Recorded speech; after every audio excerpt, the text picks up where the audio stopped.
So now we'll talk about initiating and optimizing clozapine. So how do we titrate clozapine? Well, let's review first the manufacturer's guidelines, which recommend an initial dose of 12.5 milligrams once or twice daily. The dose is increased by 25 to 50 milligrams per day, if well tolerated, to a target dose of between 300 to 450 milligrams daily by the end of week 2. Then subsequent dose increments should be made no more than once or twice a week, not exceeding a change of 100 milligrams.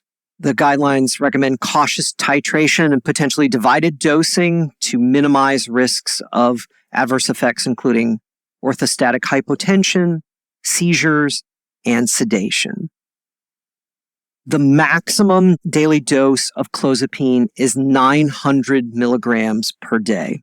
In contrast to some of our other psychotropic medications where sometimes we have off-label dosing above the FDA maximum dose, I would strongly contend that 900 milligrams is a hard ceiling for clozapine dose, and I never go above 900 milligrams a day. Importantly, it's mentioned an issue that if treatment with clozapine is interrupted for 2 to 3 days for 48 or 72 hours, that retitration is recommended. The issue of interrupted treatment, for me, most commonly occurs in the context of patients who can't get their blood drawn, and so the pharmacy won't dispense the medicine. This often occurs when a blood draw happens to fall on a weekend or a holiday.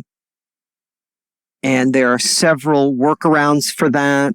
Number one, the new clozapine REMS system allows for a clinician discretion option, whereas the patient status form can be completed even without the blood draw in hand. If, for example, it's a patient who's been stable long-term on clozapine and they couldn't get labs done because their usual blood draw day fell on a holiday during the week. And so that option to put in a clinician discretion can allow the patient to get the medicine and they can go get the blood work as soon as possible thereafter.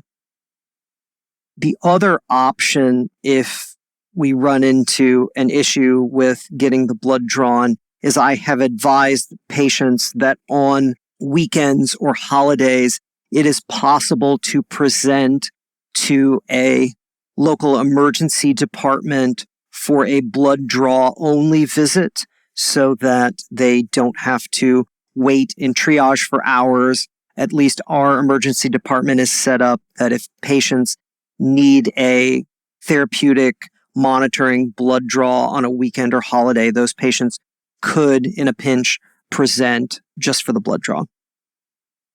So what's the speed of clozapine titration?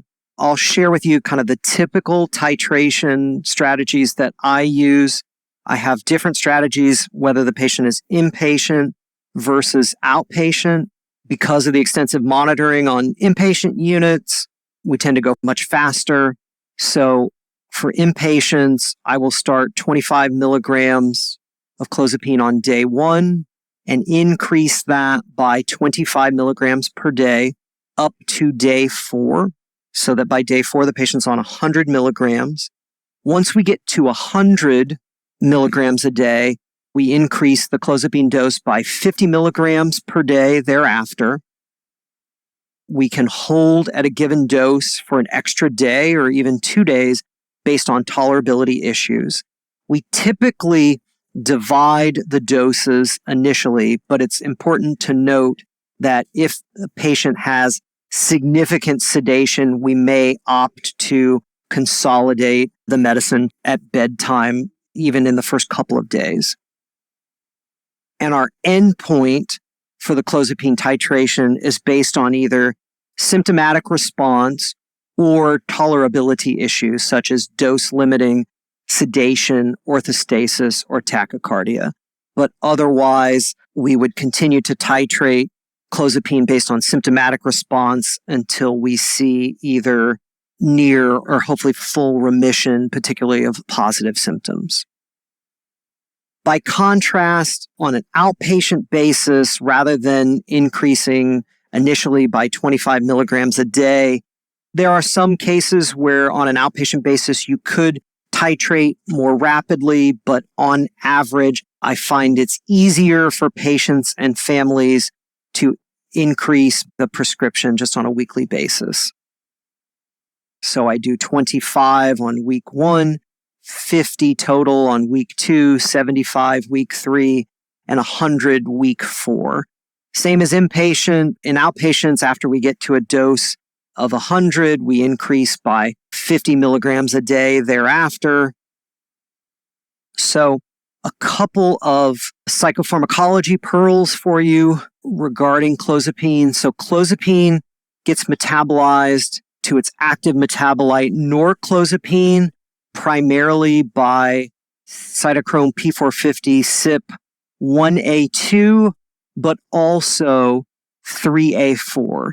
So as a result, people who are CYP1A2 ultra-rapid metabolizers or patients who are cigarette smokers, which upregulate the activity of 1A2, those patients may experience lower clozapine blood levels even at higher doses. By contrast, it's important to note that the antidepressant agent fluvoxamine is a strong inhibitor of both CYP1A2 and 3A4, and therefore can increase blood levels of clozapine by 500%. So what's the target dose of clozapine? Well, no specific therapeutic levels have been established, but blood levels of clozapine are available, and the typical reference range for clozapine is a level of greater than 350. We also, with that, get levels of the active metabolite norclozapine, and then the reference range for the total of clozapine plus norclozapine is greater than 450. So what we see is that on patients who are on a dose of at least 400 milligrams per day of clozapine for 4 weeks, those patients were most likely to have a significant therapeutic response to clozapine plus norclozapine when the total clozapine level was greater than 450. But with that, what I would say is that patients show a tremendous variation in both their symptomatic response to clozapine as well as side effects. So what we see is that in patients with treatment-resistant psychosis, I would say the average final dose is about 400 milligrams per day, but the typical range for response is 300 to 900 milligrams per day. I would say 300 to 600 is a middle-of-the-road clozapine dose. Low-dose clozapine, which some patients respond to, which would be doses less than 300 milligrams a day. And then we have other patients who need higher doses of clozapine in the range of 600 to 900 milligrams a day for an adequate response. So an important pearl here is, what do we do with the pre-switch antipsychotic when we start our patients on clozapine? So there's really minimal evidence in the literature to guide how we stop the pre-clozapine antipsychotic.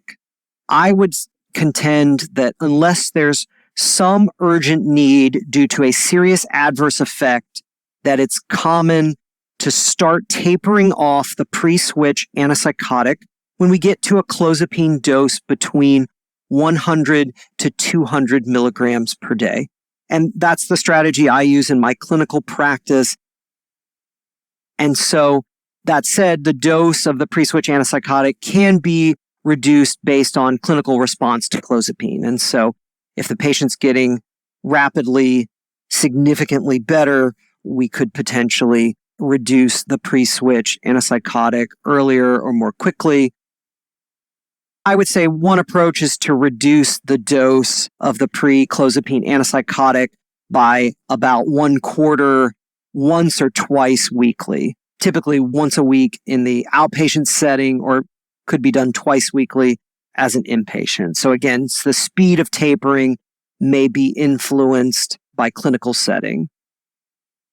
But again, my rule of thumb is that I want to reduce the dose of the pre-switch antipsychotic by about 25% per week. So if the patient's on 20 milligrams of a particular antipsychotic over 4 weeks, I'm going to taper them down from 15 to 10 to 5 and then to finally stopping the medication. So in summary, the guiding principle of clozapine titration is truly start low and go slow. Although it can be titrated more rapidly in inpatients, the average target dose of clozapine is 400 milligrams per day. Blood levels can help guide our titration. And I would advise you not to taper the pre-clozapine antipsychotic until you get to a dose of 100 to 200 milligrams per day of clozapine.